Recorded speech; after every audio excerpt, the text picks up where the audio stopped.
Hello guys, അസ്സലാമു അലൈക്കും. Welcome to Saaru's kitchens YouTube channel. എല്ലാവർക്കും സുഖമാണെന്ന് വിശ്വസിക്കുന്നു. അപ്പോൾ നമ്മൾ ഇന്ന് ഉണ്ടാക്കാൻ വേണ്ടി പോകുന്ന അടിപൊളിയായിട്ടുള്ളൊരു സ്നാക്കാണ് കേട്ടോ. ഇഫ്താറിന് നമ്മൾ ഇതൊന്ന് കഴിച്ചാൽ മാത്രം മതി, നമ്മുടെ വയറങ്ങ് നിറഞ്ഞു കിട്ടും. അതുമാത്രമല്ല, ഇത് ഓയിൽ തീരെ നമ്മൾ ഉപയോഗിക്കുന്നില്ല. അതുമാത്രമല്ല, നമ്മൾ കുഴക്കണ്ട, പരത്തണ്ട, ഒന്നും ചെയ്യണ്ട. സിമ്പിളായിട്ട് നമ്മൾക്ക് ഉണ്ടാക്കാൻ വേണ്ടി പറ്റുന്ന ഒരു അടിപൊളി സ്നാക്കാണ് കേട്ടോ. എല്ലാവരും ഉണ്ടാക്കിയിട്ട് അഭിപ്രായം പറയണേ. ഓക്കെ, അപ്പോൾ നമ്മൾക്ക് എങ്ങനെയാണ് ഉണ്ടാക്കുന്നത് കാണാം. അപ്പോൾ ഞാനിതാ പാൻ വെച്ച് കൊടുത്തിട്ടുണ്ട്. അതൊന്ന് ചൂടായി കഴിഞ്ഞാൽ നമുക്ക് ആവശ്യത്തിന് 1 ടേബിൾ സ്പൂൺ വെളിച്ചെണ്ണയിലാണ് കേട്ടോ ഞാൻ ഉണ്ടാക്കുന്നത്.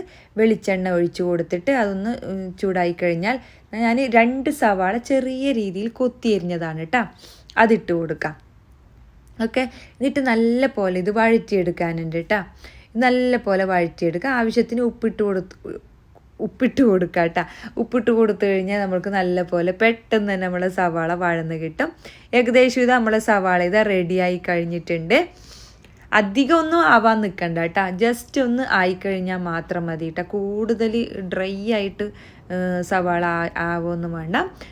അപ്പോൾ അടുത്ത് നമ്മൾ ഇഞ്ചി വെളുത്തുള്ളി പേസ്റ്റ് പച്ചമുളകുമാണ് കേട്ടോ. ഞാൻ 2 പച്ചമുളകും ഇഞ്ചി ഒരു ചെറിയൊരു കഷ്ണവും വെളുത്തുള്ളി ഒരു 8-9 വെളുത്തുള്ളി അല്ലി എടുത്തിട്ടുണ്ട് കേട്ടോ. അത് നല്ലപോലെ ക്രഷ് ചെയ്തിട്ട് എടുത്തതാണ്. ഓക്കെ, അത് ഇട്ടിട്ട് നല്ലപോലെ നമുക്കിതൊന്ന് വഴറ്റിയെടുക്കാം. ഇതിൻ്റെ ഒരു പച്ച മണമൊക്കെ ഇല്ലേ, വെളുത്തുള്ളി ഇഞ്ചിൻ്റെ ഒരു നല്ല സ്മെല്ല് വരുന്നത് വരെ നമുക്കിതൊന്ന് വഴറ്റിയെടുക്കാം കേട്ടോ. ഓക്കെ, അപ്പം അടുത്തത് നമ്മൾ ഇതിൽ ചേർത്തു. നമ്മൾ ഏകദേശം നമ്മുടെ വെളുത്തുള്ളിയും ഇഞ്ചിയും പച്ചമുളകൊക്കെ റെഡിയായി കഴിഞ്ഞു. അപ്പോൾ ഞാനിവിടെ 1/2 ക്യാപ്സിക്കം ചെറിയ രീതിയിൽ കൊത്തിയരിഞ്ഞതാണ് കേട്ടോ. അപ്പോൾ അത് ഇട്ടിട്ട് നല്ലപോലെ വഴറ്റിയെടുക്കാം. അപ്പം അടുത്ത് നമ്മൾ ഇട്ട് കൊടുക്കുന്നത് കാശ്മീരി ചില്ലി പൗഡർ 1 ടീസ്പൂൺ, കുരുമുളക് പൊടി 1 ടീസ്പൂൺ, ഒരു ഗരം മസാലപ്പൊടി 1/2 ടീസ്പൂൺ ഗരം മസാലപ്പൊടിയും കൂടി ഇട്ട് കൊടുക്കണം കേട്ടോ. എന്നിട്ട് നല്ല പോലെ നമ്മൾക്കിതൊന്ന് വഴറ്റിയെടുക്കാം. ഓക്കെ, അപ്പോൾ ഞാൻ മഞ്ഞൾപ്പൊടി ഇടാൻ വിട്ടുപോയി. അപ്പോൾ ഒരു 1/2 ടീസ്പൂണ് മഞ്ഞൾപ്പൊടിയും കൂടി ഇട്ട് കൊടുക്കാം. വേണമെങ്കിൽ നിങ്ങൾക്ക് ഇതിൽ പിന്നെ തന്തൂരി മസാല ഒക്കെ ഉണ്ടെങ്കിലില്ലേ, അതൊക്കെ ഇട്ട് കൊടുക്കാം കേട്ടോ. നല്ല ടേസ്റ്റ് ആയിരിക്കും. അതൊക്കെ ഇട്ട് കൊടുത്തു കഴിഞ്ഞാൽ നമ്മൾ ചിക്കൻ്റെ ഒക്കെയല്ലേ ഉണ്ടാക്കുന്നത്, അപ്പോൾ അതൊക്കെ ഇട്ട് കൊടുത്താൽ നല്ല ടേസ്റ്റ് ഉണ്ടാവും. പിന്നെ ഒരു ടേബിൾ സ്പൂൺ പിന്നെ ടൊമാറ്റോ സോസും, പിന്നെ 1 ടീസ്പൂൺ നമ്മുടെ സോയാ സോസില്ലേ, അതും കൂടി ഒഴിച്ചിട്ട് വീണ്ടും നല്ല പോലെ നമ്മൾക്കൊന്ന് വഴറ്റിയെടുക്കാം. ഓക്കെ, അപ്പോൾ എന്താ നല്ല കളർഫുള്ളായിട്ടുള്ള നമ്മളെ മസാല റെഡിയായി കഴിഞ്ഞ്. അപ്പോൾ ഞാനിവിടെ ഒരു 1/2 എടുത്തിട്ടില്ല കേട്ടോ, 500 ഗ്രാം എടുത്തില്ല. അതിൻ്റെ ഒരു കുറച്ച് മാത്രമേ ഞാൻ എടുത്തിട്ടുള്ളൂ. ചിക്കൻ വേവിച്ച് കുരുമുളക് പൊടിയും മഞ്ഞൾപ്പൊടിയും മുളക് പൊടിയും ഒക്കെ ഇട്ടിട്ട് നല്ല പോലെ പൊരിച്ചെടുത്തതാണ് കേട്ടോ, ഫ്രൈ ചെയ്തെടുത്തതാണ്. എന്നിട്ട് കൈ കൊണ്ട് നുള്ളിയതാണ് കേട്ടോ. അപ്പോൾ അതും കൂടി ഇട്ടിട്ട് നല്ല പോലെ നമ്മൾക്ക് മിക്സ് ആക്കി എടുക്കാം. എന്നിട്ട് ലാസ്റ്റ് ഇതിലേക്ക് ചേർത്ത് കൊടുക്കുക മല്ലിയിലയാണ് കേട്ടോ. ആവശ്യത്തിനുള്ള മല്ലിയില ഇട്ട് കഴിഞ്ഞാൽ നമ്മുടെ മസാല ഇത് റെഡിയായി കഴിഞ്ഞു. അപ്പം നമുക്ക് അടുത്തത് ഉണ്ടാക്കേണ്ടത് എന്താണ്? ആദ്യം ഒരു പാൻ വെക്കാം. ഇതിലേക്ക് നമ്മൾക്ക് ബട്ടർ ഇട്ട് കൊടുക്കാം. ഏകദേശം ഒരു 3-4 ടേബിൾ സ്പൂൺ ബട്ടർ ഉണ്ടാവും കേട്ടോ ഇത്. ഓക്കെ, ഇത് നമ്മൾ ഉണ്ടാക്കാൻ വേണ്ടി പോകുന്ന വൈറ്റ് സോസാണ് കേട്ടോ. അടിപൊളി ടേസ്റ്റാണ്. ഇതും കൂടി ഉണ്ടാകുമ്പോൾ അടിപൊളി ടേസ്റ്റാണ് കേട്ടോ. ഓക്കെ, അപ്പോൾ ഈ ബട്ടർ നല്ല പോലെ മെൽറ്റായി എടുക്കണം. മെൽറ്റാക്കി എടുക്കുന്നതിന് മുമ്പേ നമ്മുടെ തീ എത്രയുണ്ടെന്ന് നോക്കണം കേട്ടോ. കാരണം നല്ല ഹെവി ഫ്ലെയിം ആണെങ്കിൽ അത് കരിഞ്ഞു പോയിട്ട് അതിൻ്റെ ടെക്സ്ചർ തന്നെ മാറിപ്പോവാൻ സാധ്യതയുണ്ട്. അപ്പം ലോ ഫ്ലെയിമിൽ വെച്ചിട്ട് വേണം നമ്മളിത് ഉണ്ടാക്കിയെടുക്കാൻ. ഓക്കെ, ആദ്യം നമ്മളിത് അലിഞ്ഞു കഴിഞ്ഞാൽ, നമ്മൾ ബട്ടർ ഒന്ന് മെൽട്ടായി കഴിഞ്ഞാൽ ഇതിലേക്ക് ഞാൻ ആദ്യം 1 ടേബിൾ സ്പൂൺ ഇട്ട് കൊടുക്കുക. എന്നിട്ട് ജസ്റ്റ് ഒന്ന് ഈ ഓയിലിട്ടിട്ട് ഈ ബട്ടറിലിട്ടിട്ട് നല്ല പോലെ മിക്സാക്കി കഴിഞ്ഞാൽ അടുത്ത് 1 ടേബിൾ സ്പൂണും കൂടി മൈദമാവ് ഇട്ട് കൊടുക്കുന്നുണ്ട് കേട്ടോ. ഓക്കെ, ഇത് ഒന്നിച്ചിട്ട് കൊടുത്തു കഴിഞ്ഞാൽ ഇങ്ങനെ കട്ടയായി നിൽക്കും. അപ്പം ഓരോ സ്പൂണായി ഇട്ട് കൊടുത്തു കഴിഞ്ഞാൽ നമുക്ക് നല്ല രീതിയിൽ നമ്മൾക്കും ഈസിയായി കിട്ടും കേട്ടോ. ഓക്കെ, അപ്പം തീ നമ്മൾ ശ്രദ്ധിക്കണം. തീ ലോ ഫ്ലെയിമിൽ വെച്ചിട്ട് വേണം നമ്മൾ ഉണ്ടാക്കാൻ വേണ്ടിയിട്ടാണ്. ഓക്കെ, അപ്പോൾ ഇതാ നമ്മുടെ മൈദമാവ് ഓക്കെ റെഡിയായി കഴിഞ്ഞു. നല്ല പോലെ റെഡിയായി കഴിഞ്ഞു. ഇതിൻ്റെ ഒരു ഇത് വെന്ത് വരണം കേട്ടോ മൈദമാവ്, എന്നാലേ അതിൻ്റെ ഇത് ശരിയാവത്തുള്ളൂ. ഇതൊക്കെ റെഡിയായി കഴിഞ്ഞു. നമ്മൾക്ക് ഇനി ഇതിലേക്ക് ചേർത്ത് കൊടുക്കുന്നത് മിൽക്കാണ് കേട്ടോ. ഏകദേശം ഒരു 2-2.5 കപ്പ് മിൽക്ക് ഞാൻ ചേർത്ത് കൊടുക്കുന്നുണ്ട് കേട്ടോ. ഓക്കെ, അപ്പം ഇതും കൂടി ചേർത്തിട്ട് നമ്മൾ കുറച്ചായിട്ട് വേണം മിൽക്ക് ചേർത്ത് കൊടുക്കാൻ കേട്ടോ. ഇതിൻ്റെ കട്ടയൊക്കെ ഇത് മൈദമാവിൻ്റെ ഇതൊക്കെ ഇല്ലേ, അതൊക്കെ ഒന്ന് മിക്സായി കഴിഞ്ഞിട്ട് വേണം നമ്മൾ ഫുള്ളായിട്ട് ചേർത്ത് കൊടുക്കാൻ കേട്ടോ. ഏകദേശം ഒരു 2-2.5 കപ്പ് പിന്നെ മിൽക്ക് ഞാൻ ചേർത്ത് കൊടുത്തിട്ടുണ്ട്. അപ്പോൾ എൻ്റെ കട്ടയൊക്കെ ഇത് ശരിയായി കഴിഞ്ഞു. അപ്പോൾ നമ്മൾക്ക് അടുത്തത് ഇതിലേക്ക് കുരുമുളക് പൊടി ഇട്ട് കൊടുക്കാം. എന്നിട്ട് നല്ല പോലെ മിക്സാക്കി എടുക്കാം. വീണ്ടും അടുത്തത് ചേർത്ത് കൊടുക്കുന്നത് നമ്മുടെ ചില്ലി ഫ്ലേക്സ് ഇല്ലേ, അത് ഒരു 1/4 ടീസ്പൂൺ കുരുമുളക് പൊടിയും 1/4 ടീസ്പൂൺ നമ്മുടെ ഈ ചില്ലി ഫ്ലേക്സും കൂടി ഇട്ടിട്ട് നല്ല പോലെ മിക്സാക്കി എടുക്കാം. പിന്നെ ആവശ്യത്തിന് ഉപ്പും കൂടി ഇട്ട് കൊടുക്കാം.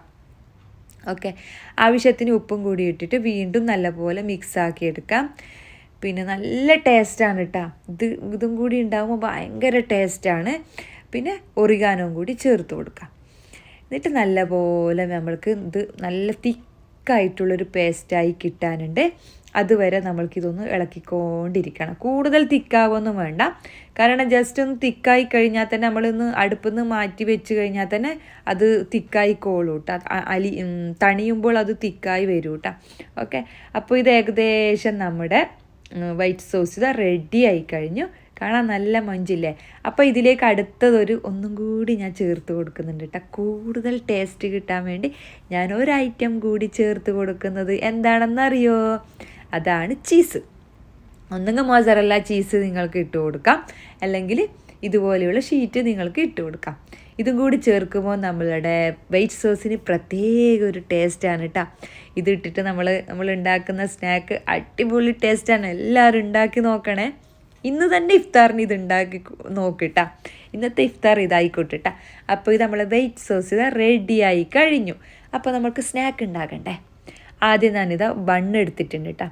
ചെറിയ ബണ്ണാണ് കേട്ടോ, വലിയ ബണ്ണൊന്നുമല്ല ഞാൻ എടുത്തത്, ചെറിയ ബണ്ണാണ് എടുത്തിട്ടുള്ളത്. ഓക്കെ, അപ്പം ചെറിയ ബണ്ണ് എടുത്തിട്ടുണ്ട്. നമ്മളിത് കണ്ടില്ലേ, നല്ല കട്ടിയായി വന്നില്ലേ വൈറ്റ് സോസ്. അത് തണിയുമ്പോൾ കട്ടിയായി വരും കേട്ടോ. ഇവിടെ മസാലയും റെഡി ആയി കഴിഞ്ഞു. അപ്പോൾ ഇത് സെൻറ്ററിലൂടെ നമുക്കിതൊന്ന് കട്ട് ചെയ്തെടുക്കണം.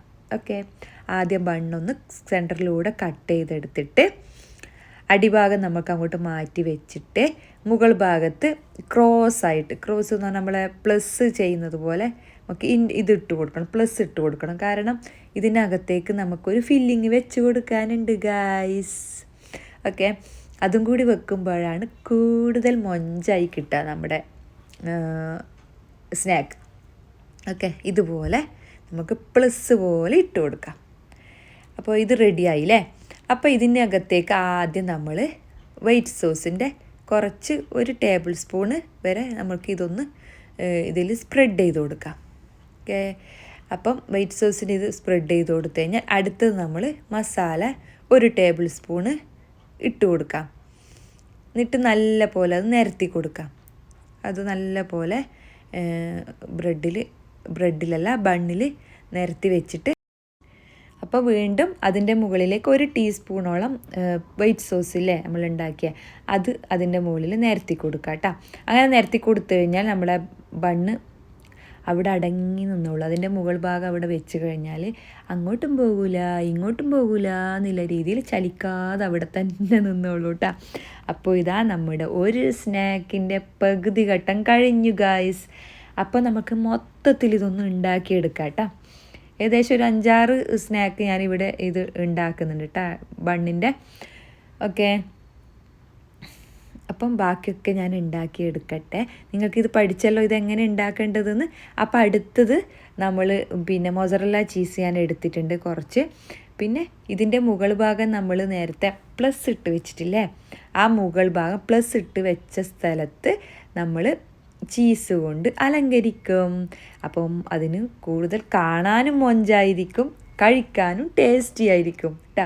പ്രത്യേകിച്ച് കുട്ടികൾക്കൊക്കെ ഭയങ്കരമായിട്ട് ഇഷ്ടപ്പെടും. കാരണം പിസ്സൻ്റെ ഒരു ടേസ്റ്റ് ആയിരിക്കും ഇതിന് ഉണ്ടാവുക കേട്ടോ. കുറച്ചുകൂടി മൊഞ്ചാക്കി എടുക്കാൻ വേണ്ടി ഞാനിവിടെ ചില്ലി ഫ്ലേക്സും ഒറിഗാനോവും കൂടി ഇട്ടിട്ട് അലങ്കരിച്ചിട്ടുണ്ട് കേട്ടോ. ഇനി ഞാനിവിടെ ഇത് ഉണ്ടാക്കുന്നത് പിന്നെ എയർ ഫ്രയറിൽ വെച്ചിട്ടാണ് കേട്ടോ. ഓക്കെ, ഇത് നിങ്ങൾക്ക് വേണമെങ്കിൽ ഫ്രൈ പാനിൽ വെച്ചിട്ടും കുറച്ച് പിന്നെ ബട്ടർ തൂകിയിട്ട് നമുക്കിത് ചൂടാക്കി എടുക്കാം കേട്ടോ. മുകൾ ഭാഗം എന്നിട്ടൊന്ന് അടപ്പ് വെച്ചിട്ട് അടച്ചു കഴിഞ്ഞാൽ നമ്മൾക്ക് നല്ല മെൽട്ടായി നല്ല രസത്തിൽ കിട്ടും കേട്ടോ. അപ്പോൾ ഇതാ ഞാൻ മൊത്തത്തിൽ വെച്ച് കൊടുത്തിട്ടുണ്ട്. 5 പീസ് ഞാൻ ഇതിലേക്ക് വെച്ച് കൊടുത്തിട്ടുണ്ട് കേട്ടോ. അപ്പോൾ ഞാൻ 10 മിനിറ്റ് വെച്ചേ ഉള്ളൂ, 10 മിനിറ്റിൻ്റെ ആവശ്യമൊന്നുമില്ല. ഏകദേശം ഒരു 5 മിനിറ്റ് ആകുമ്പോൾ തന്നെ നമ്മൾക്കത് എടുക്കാം കേട്ടോ. 5 മിനിറ്റിൻ്റെ ആവശ്യമില്ല, ഒരു 2-3 മിനിറ്റ് ആകുമ്പോൾ തന്നെ നമുക്ക് എടുക്കാം കേട്ടോ. കാരണം ഓൾറെഡി വേവിച്ചതാണ്. നമുക്കൊന്ന് ചീസ് മെൽട്ടായി കിട്ടണം, അത്രേ നമ്മൾക്ക് ആവശ്യമുള്ളൂ. അതിൻ്റെ മുകളിലിട്ട ചീസ് ഒന്ന് ഇതായി കിട്ടണം, കുറച്ചൊന്ന് ചൂടായി കിട്ടണം, അത്രേ ആവശ്യമുള്ളൂ കേട്ടോ. അപ്പം അടിപൊളിയായിട്ടുള്ള സ്നാക്ക് ഇത് റെഡി ആയി കഴിഞ്ഞു. അപ്പോൾ എല്ലാവരും ഇത് ഉണ്ടാക്കി നോക്കണം കേട്ടോ. ഉണ്ടാക്കി നോക്കിയിട്ട് അഭിപ്രായം പറയാൻ മറക്കരുത്. ഇഷ്ടമായിട്ടുണ്ടെങ്കിൽ ലൈക്ക് ചെയ്യുക, ഷെയർ ചെയ്യുക, കമൻറ്റ് ചെയ്യുക. ആദ്യമായിട്ട് കാണുന്നവരുണ്ടെങ്കിൽ സബ്സ്ക്രൈബ് ചെയ്തിട്ട് എൻ്റെ ചാനലിനെ ഒന്ന് സപ്പോർട്ട് ചെയ്യാനും മറക്കരുത് കേട്ടോ. വീണ്ടും നല്ലൊരു വീഡിയോയുമായി കാണുന്നത് വരെ നിങ്ങളുടെ സ്വന്തം Saaru's kitchen. Thank you for watching. Bye by.